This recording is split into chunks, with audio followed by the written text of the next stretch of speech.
Probably.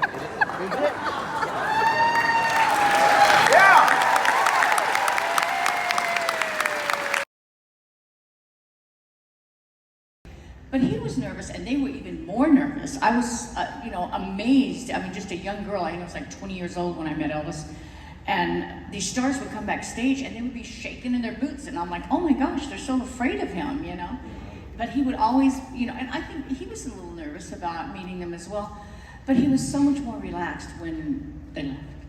I mean, he was with, a lot of people say, Elvis had all these hanger-oners or whatever. Elvis wanted his friends there. All those people were invited there because Elvis wanted them there. He felt comfortable with his friends. He didn't, it wasn't about being out, hey, look at me, and I'm a celebrity and I'm with all these others. No, he wanted his tight little group to have fun and, oh gosh, fun. I was like a kid. I mean, let's go ride three-wheelers today. Oh, let's go to Vail today.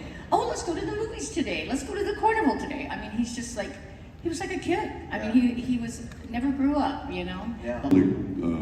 The tour, they were flying everywhere. They had two planes. Elvis, of course, Elvis had his plane, and then there was a separate plane for the singers and musicians and the part of the crew. Yeah.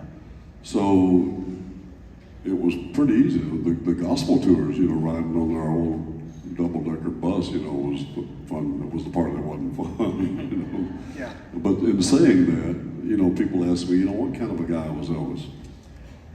And this almost makes me tear up here, but he bought us in the last year. He bought the Stamps Quartet. J.D. Sumner bought us a brand new bus. He bought us a bus. You know how much a bus cost? I mean, back then, of course, they're $1 million now, but back then they were like, 200,000 or more. He bought us a new bus to travel with. Yeah. And of course, from that time on, it was, we were in style, we were in comfort. It's been said that think about it, that when Elvis is on stage doing a rock show, wherever he is doing a rock show, on that stage, he's got gospel singers.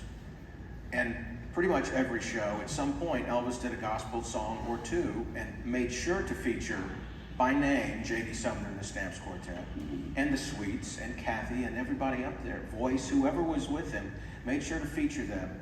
And I've always contended that there were many people going to a rock show that had their first exposure to gospel with J.D. and the Stamps, and before them, the Imperials. That he made sure to include that because gospel was so important to him. He wanted to relay that music to his audience. Yeah. And after that rock show, especially in Vegas, if you were there, and you were. Yeah. Vegas was my very first show with him. Yeah, everybody would go, and then the other show was in the suite, and it was pretty much gospel music. Yeah. That was the party hard group after a show playing gospel They music. got full of gospel music whether they wanted it or not. What they can search for on the internet and whatever source that comes from. What do you want the young people, the new Elvis fans, to know about your friend Elvis? I think right off the bat is the greatest live entertainer and singer, all-around singer that has certainly been in my lifetime. Yeah. And just how much of an impact he made on music itself, how important his contribution was to music. Yeah, I mean, it's a phenomenon, but it was a right time, right place, and the right man for the job. And he's still doing it too. Yeah. Still touching. And I guess this is kind of off script. We don't have a script, but this, I was a judge on the Ultimate Elvis contest this week, and this kid, I was searching Instagram, I was scrolling through Instagram before I came to Memphis, and I saw this kid, and I couldn't believe it. I was going, wow, man, this young guy, his look, and as good as he is, And I had no idea he was going to be one of the contestants on the Oakland contest, and that was Emilio. And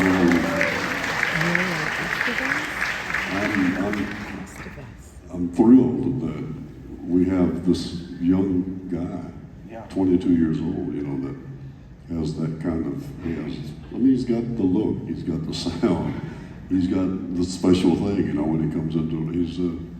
He's really a natural that I believe is going to bring even more younger people in. I think they're going to be real interested.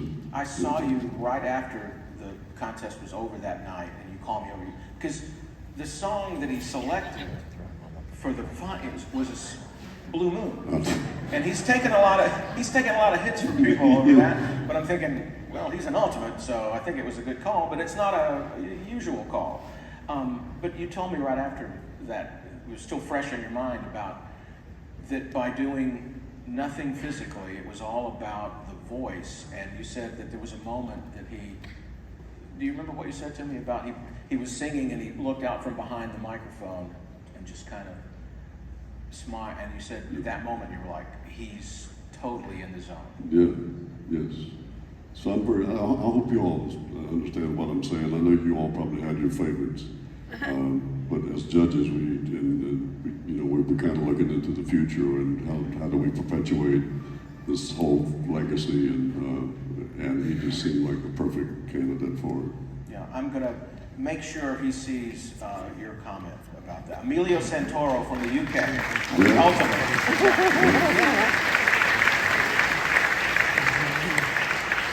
The years that you've been there.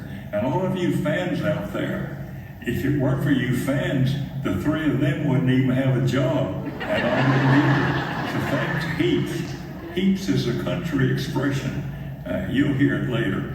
But anyway, bless you for this award, Graceland. And I accept it, hopefully with all the honor that I have in me. Thank you. God bless. Ray Walker.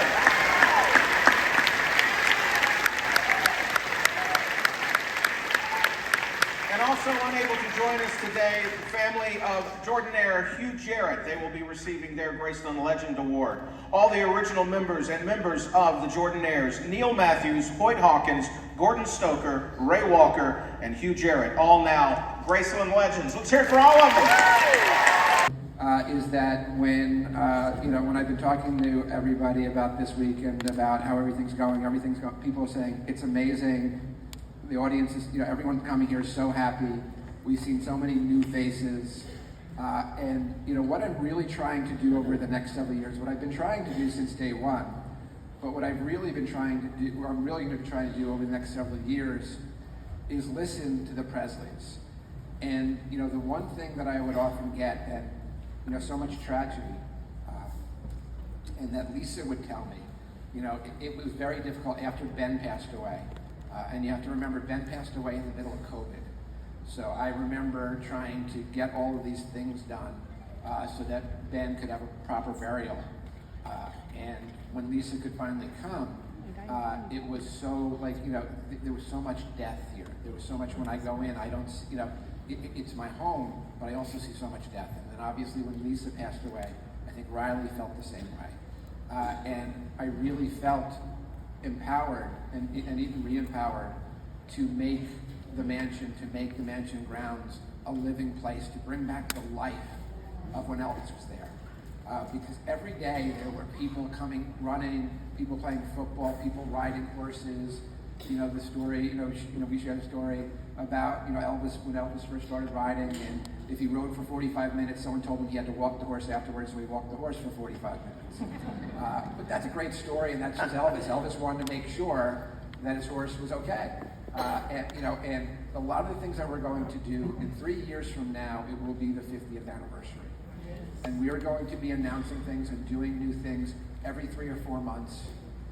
Something especially on the mansion property, on the grounds. Some things people are going to be able to experience, some things they're not going to be able to experience, but everything is going to really elevate who we are, what we're here to do. It's about Elvis's legacy. Everything that we do is what would Elvis do. And as some of his biggest fans, what I would ask you all to always do is spread the gospel of Elvis. Because it's so important, especially in these times. If you think about all the things going on in the world, the one thing that Elvis would never do is yell at his neighbor or look down at his neighbor because he had a slightly different point of view. So what I ask you all to do is think about that. If you're having a situation, if you think about anything you're thinking about in the world, if you're watching TV, which I try not to do anymore, just think about what would Elvis do. And what I would tell you he would do is he would always come to his neighbor. He would always say, I may disagree with you, but I respect you. And I think we need to be doing more of that. But what we're going to be doing at Graceland is really, the Elvis tour, Live Like a Presley, what it's really designed for, it's an expensive tour, absolutely, because it's so limited. But we're not making any profit from it. We're taking every single dollar. First of all, we're donating $400 from every tour to local Memphis charities. And that's not something that's difficult to do. Why would we do that? Because that's what Elvis did every year. He took a percentage of his, it was tithing. He took a percentage of his, the money that he made, and you can see the hundreds, if not thousands, of checks in the Presley Family Museum about what he did every Christmas. And we're just trying to emulate that. That's an easy thing. That's something to do for our neighbors. We're going to be giving them to people on the left and people on the right and people in the middle. We're going to be giving them to good people who do good things for the community. And that was ever so important to him. And the rest of the money is going to, Mariah's house is an interesting story. I've been to Graceland 1,000 times. Y'all, I'm sure, most of you have been to Graceland a lot. I never knew it existed. So if you're thinking about what it is, if you come from the stables coming to the racquetball building, there's a small building that was a small stable that actually housed Lisa's horse, Mariah. That we're going to be using as an outpost. There's going to be barbecue, there's going to be all of these things, but it was used for storage. It smelled like some animal's pee that I was told. But my wife was actually fortunate enough, she actually got to ride Reno. That's one of the new horses this morning. So when I was talking to people in the stable, they're like, it smells a lot better. So, but it's just one of many things that we're going to be doing to enhance the property, to enhance the experience, to make it more lively. Count of hands, how many people are coming back for when Riley's doing her book? So those of you who not, it's going to be an amazing experience. Lisa worked for a long period of time on her autobiography that she was unable to finish, but came close to finishing before passing. And Riley took that up, completed the book. And it's going to be a tremendous release. October 9th, I believe it's released. If you buy it from Graceland or on Graceland.com, you get a hand-signed lithograph from Riley that comes with the book exclusively at Graceland. And if you all remember when we released the gospel record, that was 5 or 6 years ago, 7 years ago? 2018. I'm very bad with time. We got Lisa to actually sign a lithograph, and I'm sure every one of you that have that, it's a cherished piece that you have. So definitely something to come back for. The book is, it's absolutely an amazing journey, an amazing experience. Lisa was, Elvis's legacy was Lisa. I mean, he left everything to her. He wanted her to be the future. He said, very clearly said the best thing I've ever done in my life was Lisa. So now Riley is really taking that on, and Riley is an extraordinary, not only actress, director, producer, but an extraordinary human being.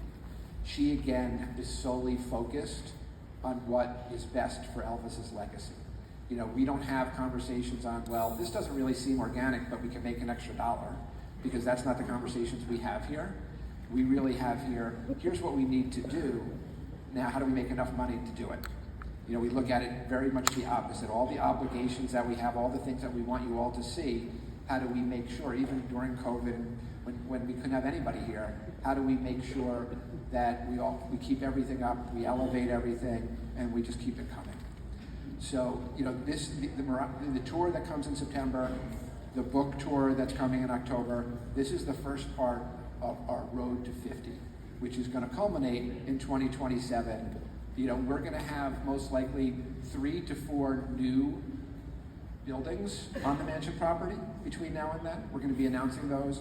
They're going to be doing things that Elvis would have done, some of the things that Elvis designed himself. There's going to be at least 1 new movie between now and then, possibly 2. There's going to be, Baz Luhrmann is working on a documentary. Sorry,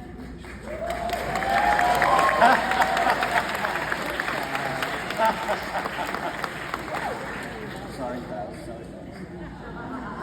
They don't trust me with anything anymore because of this. So, but there's most likely going to be a streaming. There's going to be something that's really special coming out next year, starting in London, that will allow you to actually come into rooms that Elvis was in and actually interact with all of these.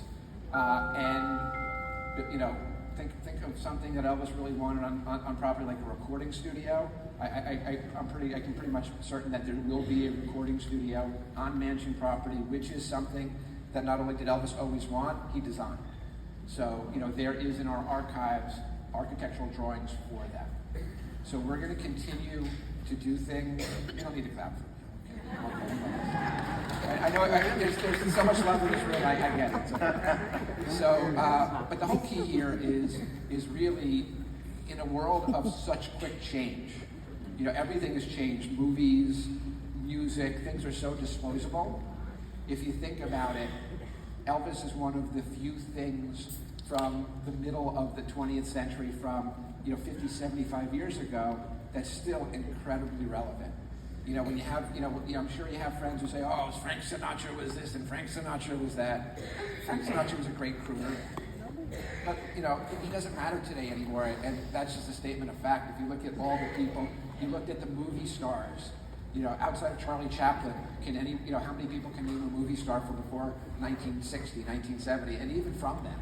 It's everything so disposable, but the greatness, the revolutionaries, the reason that I always wanted to be involved here is because Elvis was a revolutionary, like Da Vinci, like Mozart, like Beethoven. Elvis was a revolutionary. Everyone who came after was an evolutionary. Most of them, the great ones, admitted it. Lennon and McCartney admitted it. All the other great ones that came after him because of what Elvis did. Michael Jackson, all of these people paid homage, said, without Elvis, I wouldn't exist. So it's really important for us to keep that legacy too. It's the easiest drug in the world to sell. You just got to show somebody one thing once, and it works. So it's not hard. But we do count on you all to help us do that. So we had an amazing movie. Those of you last night saw, and again, it's not something, once somebody's involved in our universe, be it a famous musician, a famous actor, they never leave. Because they get that feeling, they get, they know the gravitas of what they've been part of. So we're just going to keep on doing these extraordinary things that really keep on elevating Elvis. Everyone has my email, and some of you use it often. So if there's anything you think that we're doing wrong, it's always us looking back to what Elvis would want, what Elvis would do. A lot of the people who come, a lot of the performers who come, a lot of Elvis's friends who come, these are the people that I count on. And if you look at some people who aren't invited, maybe it's because, very frankly, and some of that is me, and I'll put it on me, is just because I'm looking for the true statements. I'm looking for the people who, and again, I do not have anything negative to somebody who needs to earn a living, but I don't want anyone earning a living on things that Elvis didn't want and didn't say and didn't do.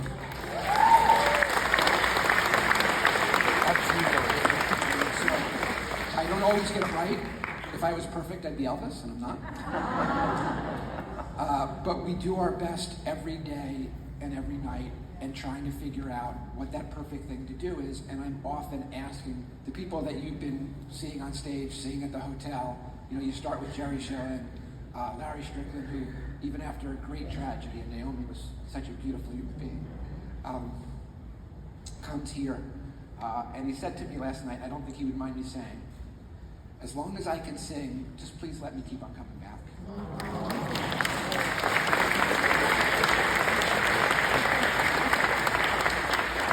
And my response to him was, Larry, even when you can't sing, just lip sync. Right, yeah. You're welcome here.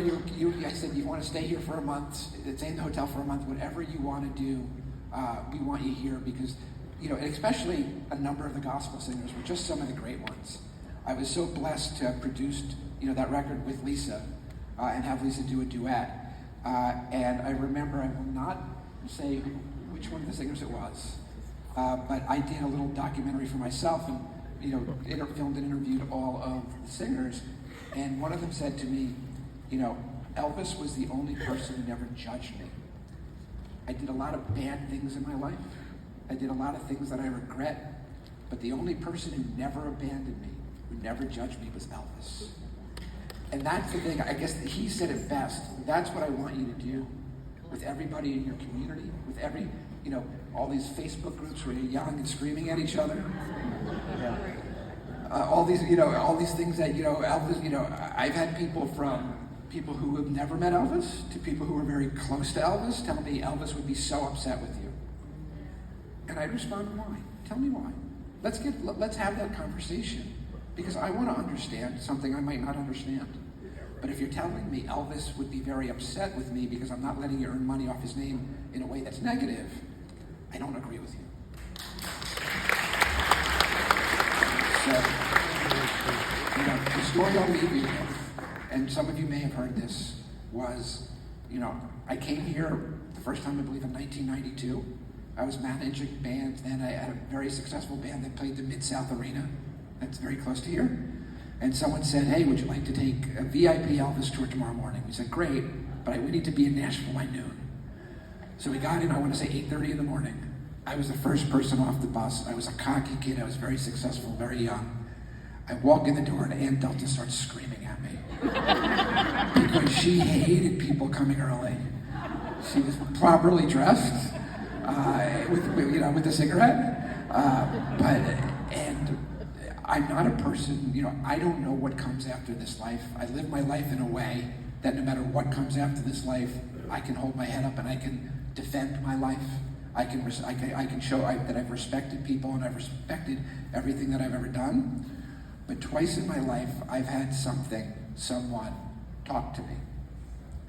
And when I was at Graceland, the voice that I heard said, protect her. And that was it. And I didn't know what it meant. And 21 years later, I was able to, in a not easy way, take over the majority of Graceland. When my partner's Authentic Brands Group, when we bought the estate, I bought the majority of Graceland. And honestly, everyone looked at Elvis's song publishing. They looked at his, the ability to license, and they said, that's the jewel. And I said, you're all crazy. Graceland's the jewel. And I thought, when I was able to do that, I had to borrow a lot of money in uncomfortable ways. The same thing I had to do to build a hotel. When we built the hotel, no bank in the country thought it was a good idea for us to build a 4-diamond hotel in Whitehaven. And I literally had to guarantee everything in my life, including my house, for them to put together a loan to do it. And obviously, it's now the #1 ranked hotel in Memphis. To me, I didn't like, it was hard for me to stay a long time in Memphis before the hotel was built. And now it's the easiest thing in the world. But when I was able to, I thought for sure that my job was to protect Graceland. And then I met Lisa, and that all changed. And what I'd come to understand is to protect Graceland really meant to protect Lisa, and to protect Elvis's legacy. That if we do those things, Graceland's going to be fine. So I thank you all for coming. I thank you all for treating our really hardworking employees. Anybody you see with the staff shirt, say thank you. They do a tremendous, amazing job. I've asked people, hey, what can we do better this year? And what I'm getting back is nothing. It's been great. So thank you for coming. Be careful out in the heat, and have a great rest of your time here. Thank you. And the receptionist says, Larry, wait a minute. Peter Sellers is on the phone. I said, you tell Peter I'll call him. I didn't care. It could have been Moses. I didn't care. Anyway, drive up to Bel Air. Someone meets me at the gate. drive up that winding road. Elvis's house was on Perugia Way, on this overlooking the Bel Air Country Club. Tons of fans in the front. The gates open up. I drive in. I walk into the house, and I'm looking around, checking everything out. Someone takes me into the den. I'm looking around, and I'm checking everything out, and about 30 seconds later, here comes Elvis. He's wearing a cap, a motorcycle cap, with some of the guys, and he walks up to me, and he was just glowing, just emitting energy. And he walks out and says, "Hi, I'm Elvis Presley." And he said, "Hi, Elvis, I'm Larry Geller." He says, "Come on, we'll go into my bathroom. We'll talk. And you fix my hair." I said, "Great. See you guys later," he says. Going to the bathroom. And I expected to see a star's bathroom with light bulbs around the mirror and a big chair, comfortable. Very plain. Big bathroom. Nice, clean. And there was a small basin. And Elvis said, "Come on, we'll do it right here." So I grab a towel, I put it, and I'm so careful. Shampoo, I lather it, I'm rinsing it out. I'm not even done. And Elvis picks his head up and starts back and forth, and water splattering on me. He's drenched. And you know what he does? He says, "Hey, Larry, what the hell, man? At least it's clean." And when he said that, it put me at ease a little bit. Yeah. I knew where I was. Elvis was 28, I was 24. He says, "Come on, we'll do it right here." We sit in front of this mirror and this marble edge. He tells me he's working on, in the middle of a movie called Roustabout. He says, "Now, Larry, you can't cut too much hair because these scenes have to meet." I said, "Elvis, let me do it. I know exactly what should be done." He said, "All right, man, I'm leaving the driving to you." That's exactly what he said. It took me about 45 minutes, and not a word was spoken. Anyone that knows Elvis knows you can't stop him from talking. I mean, we would talk, and after that, for years and years, that's all we would do is talk. In fact, he would be late for everything because we would get into conversations about life, about politics, current events. But Elvis was pure. He was open. He didn't hide his feelings to someone really close to him like myself. He said to me, "You want to know something, Larry? The truth, I'm embarrassed to go out there tonight." And I was surprised he said that. But I thought it was beautiful that he did. He said, "I'm going to go out there. They're going to meet Elvis. So let's go out there and meet him." So we did. We went in the other room. And we were told by the colonel, this is mind-blowing. The Beatles come in. They walk up to Elvis. Everyone stands up. Hi, hello. Elvis sits down in the chair. Four Beatles sit on the floor in front of him in a semicircle.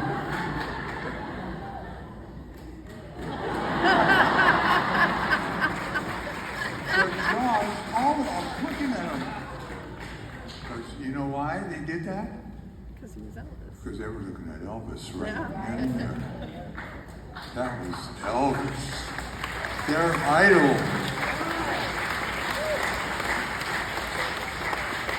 John, and it was Ringo and George never said anything. I couldn't believe it. They were so good. George a little, Ringo, I never heard a word out of his mouth. But he was watching everything. Paul and John got into a conversation immediately. "Elvis, man, you're the man. You're it. You started everything." There'd be no Beatles. There'd be no Stones. There'd be no Jerry and the Pacemaker. Thank you, Elvis. I picked up a guitar, and they both said that. Ringo and George and all of our guys went into the other room, because in the big room, the living room, was a pool table. And for the next hour or two, those guys played pool. Brian Epstein, the Beatles manager, and the Colonel stood together by a roulette wheel that the Colonel put up, metaphorical, Anyway, he left in the den. Elvis, a few of his guitars on stands, Paul McCartney, John Lennon, and that was, I think that was Charlie Hodges' first movie. He started working for Elvis on Paradise Hawaiian Style. Charlie was there, and I think Jerry was there. Jerry would never have left. Yeah. John says, Elvis, can I play your guitar? I said, yeah, pick it up, yeah. John picks up one of the guitars. Paul asked the same thing, and I think there was what did Paul play? Bass. Yeah. There was a bass, he picked up the bass. Elvis turns around, picks up his Martin. Can you imagine this? The Beatles and Elvis strumming. Yeah. Listen to this. John started to play the song Memphis that came out a year earlier with Johnny Rivers. He started playing it. Elvis looked at him like that. He stopped playing it. He started playing something else. And they all jammed together. They all started singing together. And I'm sitting there and I'm thinking, in infinity, in this space-time continuum, I'm in the best place that anyone could possibly be.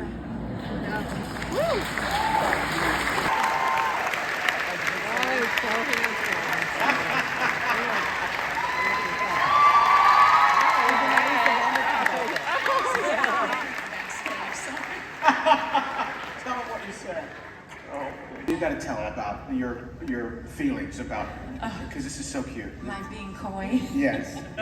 Yeah, well, I was a Southern belle, and I was really quite prudish. I was kind of stultified in my emotional growth, I think. Do you girls want to come to the Memphian tonight? Elvis has rented the theater, and he's showing movies. And Jeannie, without taking a breath, said, yes, we'll be there. What time? We're in the movie theater, and Elvis sat in the center row, and in the center of the center row of the theater, no one was allowed to sit in front of him or on the same row. We all sat behind him. And I sat down, and Elvis kept talking to me. Well, at first I should go back and talk about when he first came in the door. I'm talking to David Stanley, his stepbrother, and the door gets, bang, bang, bang on the door, and the guys run over and open the door, and he said, what the hell? He's got a big, long flashlight. He said, why was this door locked? Sorry, boss, we thought you were coming in the front door. And so he was kind of agitated, and he's flashing the light around, and it flashes on my face, and he goes, oh, hello. The whole demeanor changed right away, and he became that charming Southern gentleman. And he sauntered over to me, and he said, well, hello, honey. And David Stanley said, this is Miss Tennessee Universe and Miss Rhode Island Universe, and she just got here from Puerto Rico. And so Elvis started talking to me, and I thought, because I'm a Memphis girl, I thought he was just being hospitable and inordinately friendly because we were, kindred spirits from Tennessee. So he said, come on in and we'll watch the movie. So we sat down behind his row, and George Klein came and sat next to me. And Elvis kept turning around, showing me this big, beautiful diamond emblazed watch that he had just gotten. And, honey, you like this watch? And it's pretty, isn't it? It's got 1,300 diamonds or whatever. I said, yeah, I like it. And again, I'm green and such a prude. And so he would go like this, roll him, and the movie would start. So he very coolly did the roll-on thing, and the projection started the movie, and neither of us ever remembered what the two movies were. It was a double feature that evening, and he and I could not recall what we watched. But Angie said she'll go back in the records. Yes, you can look Yes. Angie knows everything. So he got up when the movie started, and he tapped George Klein on the shoulder, walked up past him, tapped him on the shoulder, and George got up and walked back to the lobby. So Jeannie and I were going, oh, we met him, he's so cute, he's so we're doing our little silly girl thing. And I feel someone come and sit next to me, and I think it's George Klein, resuming his position. And I look, and it's Elvis. And I said, oh, to what do we owe this honor? And he was taken aback by that comment. He goes, well, honey, I just wanted to come and sit here and talk to you and get to know you a little better. And again, I'm thinking, oh, he's just being hospitable and friendly because we're both from Tennessee. Then he starts the old, arm on the chair and starts nuzzling me up. And I thought, oh no, this man is married. I do not date married men. I had no idea that he wasn't married at the time, and I said, Jeannie, we have to go. This is inappropriate. And he leaned over to me and he said, sweetheart, you know I'm not married anymore. I said, well, no. This got more interesting. I said, no, I had no idea that you weren't married. And he said he had been separated since the previous beginning of January, and this was July the 6th, 1972. And I said, I'm really sorry to hear that, but you should have married a Southern girl. And we started kissing in the movie. It was like we should have been in a drive-in theater. We were making out the whole time, not watching the movie, and talking and laughing and kissing. And when the double feature was over, he said, now, sweetheart, I want you to come to Graceland tomorrow night. I'd like you to meet my dad, and I'm going to show you around my house. I said, oh, that would be great. Yeah, okay, I'll be there. And he said, so let me get your number. And playing it cool, I said, well, I don't have a pen or a piece of paper or anything to write it on. I wanted him to do the work, trying to be hard to get, I guess, which I wasn't. He didn't have to work too hard. So he called Joe Esposito over and he said, Joe, give me something to write on. I want to write down her number. I want her to come to Graceland tomorrow night. And Joe typically he made all of his phone calls. He did everything, for Elvis. And he typically would have written down the number himself, but instead he handed him a matchbook and a pen, and Elvis wrote down my number on the matchbook, which is cliche. Like you said, if this had been a movie, you couldn't have made that up. So he walked me out to my little car. It was a little Vega, and a little blue Vega, no air conditioning, and again, sweltering heat. And kissed me goodnight. He said, is this your car? And I said, yeah. I was very proud of it because I had won it from Miss Liberty Bowl. I won Miss Liberty Bowl. I said, I was Miss Liberty Bowl, and they gave me this car free. And in his mind, I know now later, he was churning what kind of car can I get her to replace this little piece of crap. Because when I went to Graceland the next night, he again mentioned that little unair-conditioned Vega. So I went to Graceland the next night, and he took us around on the golf carts, and you've all been to Graceland, right? You've all been through the mansion. And in the back field, there were cornrows, literal cornrows that didn't have any corn on them anymore, but they were bumpity, bumpity, bumpity, bump. And it was his favorite thing to do, to take us on thrill rides through the cornrows. So Jeannie and Red West were in the back of the golf cart and getting bounced around because I wanted Jeannie as my backup. She was like my wing woman, I wanted things to be on the up and up. So, he and I just connected, and I stayed there till 4 in the morning, and then I left and went on vacation with my Aunt Betty Sue down to Gulf Shores, Alabama, and was disconnected for 2 weeks. And when I came back from the beach, the phone was ringing, and it was Joe Esposito, and he said, where the hell have you been? Elvis, the boss has been looking for you. He said, I know your number by heart. And Elvis grabbed the phone away from Joe, and he said, where the hell have you been? Who do you think I am? I'm Elvis Presley. Yeah, I know. I said, I told you I was going to go on vacation for 2 weeks. And he said, you didn't tell me you were going to drop off the face of the earth, because there were no phones, no cell phones then, and we didn't have even a rotary phone in our little beach shack that we were in.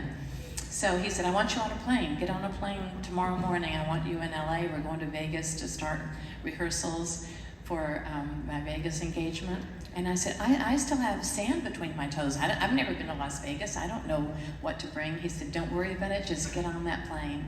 So Joe got back on the phone and said, you know, I'm going to send you a ticket. Be at the airport tomorrow.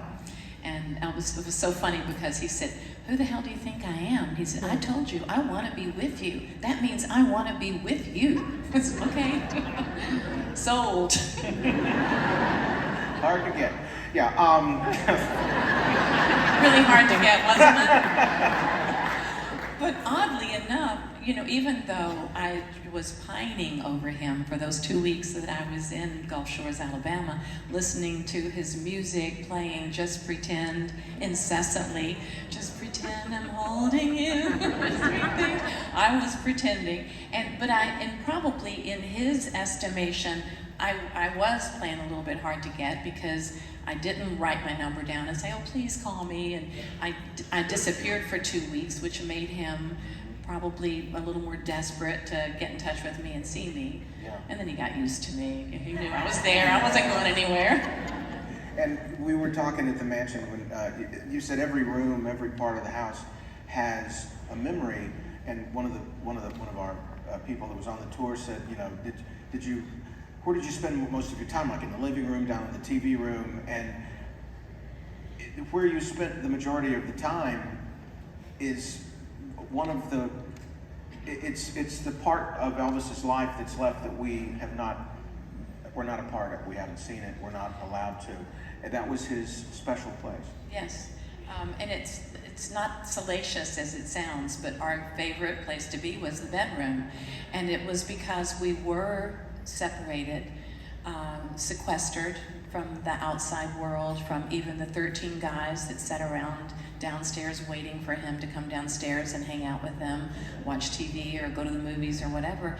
And he was always so surrounded by so many people and so many people that, oh, can I get a photo? Or, you know, hey boss, this person wants that. And so when we were at Graceland, we really loved just going up to the bedroom, reading books. We read a lot of spiritual books. He studied religions from all over the world. He used to wear a crucifix and an Egyptian ankh and a Star of David. And I remember a guy asked him one time in Vegas, he said, hey, Elvis, man, you got all these religious symbols on your neck. Are you confused? And Elvis said, no, man, I just don't want to miss heaven on a technicality. So he was just on a quest, you know, to learn as much as he could. So it sounds, you know, kind of sexy. Oh yeah, our favorite place was the bedroom. But it was just because it was our private refuge. It was our place that we could be sequestered in private and talk and share intimate secrets about each other and read our books and pray. You know, we prayed together. He was an extraordinary human being and so vulnerable in so many ways. And I got to see that tender, sweet little boy side of him that is still within all of us. You know, we're all still our little kids that just grew up, but we still have that child within us. And he was very much that way because he was an only child. And very much adored and sheltered by his mom and dad. And speaking of only children, I met Polly. I met your mama. Tom is an only child too. I'm an only child from Tupelo. In the course of doing the mansion tours, Angie, we would at the beginning do the photos for the fans because they got them printed out at the end. And then Linda and I would go back into this little part of the annex of at Graceland, you know, and we would sit and talk. And there's something about her that when you're talking, you just open up and just start. I'm an open book. Yeah, I have nothing to hide. But the way you're a therapist for people. And Pam was saying that you have a lot of relationships with friends that they come to you for, you know. And I just started because she was saying, you know, like tell me about you, because you've been to Tupelo and been to the birthplace. Love Tupelo. Yeah, and I was just talking about growing up there, and my mom, you know, that's the reason I love Elvis and things, and she's a big part of my life that I still she comes to see most of the stuff that I do, and you were like, He started calling me Dr. Thompson. yes, Dr. Thompson. Yes, the You therapist. know, I was talking about my mom is, she won't mind me saying this, because watch how impressive this is. She looks great. Yeah, 94. But she'll be 95 in October. But she's everybody has that person that brings you into the Elvis world. And then look what I'm doing. It's amazing, So- and you do it so well, Well, right? thank you. Can we get a hand for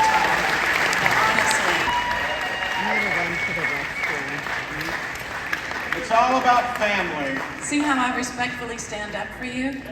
Okay, that's enough of that. Thank you. Give us a hug. I sort of dozed off. A lot of the videos you've seen shows Elvis is leaning over and he'll say, "Be careful." You know, you're trying to get a scarf, and Elvis is pointing. You say, "Be careful, be careful." He's actually saying it on the stage. So we were very cognizant of that, you know, and he appreciated his fans. He told me one time that I used to take him through these little back kitchens and places like that, and one time I told him, I said, "You know, that's dangerous. That's how Bobby Kennedy was shot, you know, going through a kitchen like that. And it's a little bit dangerous." And he said, "Well," he said, "I'm going to stop and sign these autographs." And I said, "Well, at least don't ask everybody their name and take a lot of time." And he said, "Look," he said, "these are the people that made me." And he said, "Yeah, a lot of times people didn't know how to spell Elvis. So he said, I like to ask people how to spell their name so that I get it right." And I'm going to tell you something. I ran for judge here, and that got me elected. That little thing right there. Remember somebody's name, and they'll remember you. So, you know, he ingrained in all of us that the fans were the most important thing to him. He loved all of you. I guarantee you that's the truth. Yeah. Absolutely. Now, Elvis had a great love of law enforcement, and you being a member of law enforcement. He overlooked me, but he did like law enforcement. He fancied himself to be sort of a member of law enforcement. We had on our car, he got a blue light that he put on the dash, and he would literally run people down. I mean, not run them down, but he would chase them down with the blue Pull them light over, flashing yeah. and pull them over and say, "You're speeding." Honey, we had no seatbelts ourselves, you know, but he loved to play cops and robbers, and he became really good friends with the Denver Police Department when we were there, and he got the badge, you know, from President Nixon. There during was that Bill time. Morris. You know, Bill Morris. sheriff then. And it was funny because he already had one or two of those blue lights. But one year at Christmas in '76, I asked him, I said, "What would you like for Christmas?" He goes, "What do you get, Elvis?" Right? Yeah, well. And he said, "Well, I've been watching that Streets of San Francisco show." And he said, "You know that blue light?" He said, "Mine isn't working right now." He said, "I'd like a blue light." And I said, "Well, now, Elvis, you know, that's a police issue. I don't know if I can get you that." He said, "Well, you asked me what I wanted, and I told you." Sounds about right. And I said, "Oh, God, don't give him a ticket." And even before Tennessee was an open carry state, he had guns everywhere, in his belt and in his boot. So he was packing too. Yeah. It's one of those kind of things with, we have a part of the bus tour where Angie found this great photo of Elvis over at McCullough Lake, which is actually much closer than you think it is, and it's hidden. And Elvis is in a boat, and they've handed him a book, and on the book it says rules and regulations for the lake. And you can just see Elvis like, really? Really? This is rules and regulations? So, They didn't apply to Elvis. yeah, I was going to say, that's just kind of one of In those. life, period. You know, it was Elvis, and he got away with so much because he was so extraordinary and so lovable and funny and brilliant, and so he got away with a lot. One of the fans last night reminded me of the story. He's from Nassau County, New York, and in and they were telling me they were at the airport when we landed, and they recounted this story, which I do remember largely, that when Elvis, and back then it was against the law in New York. They had something called the Sullivan Act, and off-duty police officers couldn't even carry guns. So it was kind of a big deal to have weapons. Of course, Elvis always had weapons. So I'm standing at the bottom of the metal jetway with the colonel and Dick Grove and the chief of police. And Elvis comes out, and about 400 fans scream. And when they do, Elvis does this. And two .45 automatics slipped down on the inside of that tracksuit that he had. Looked like two rats trying to get out. They hit the top of his shoes and bounced on every metal step of that lift. And they landed at the feet of the chief of police, who turned and looked at me like I had three heads.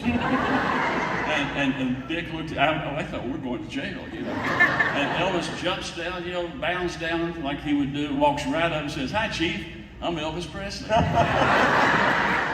Chief picks guns up, hands them to him, and says, "I believe these are yours, Mr. Presley." True stories. And you know, I mean, that's, you know, he could get away with anything.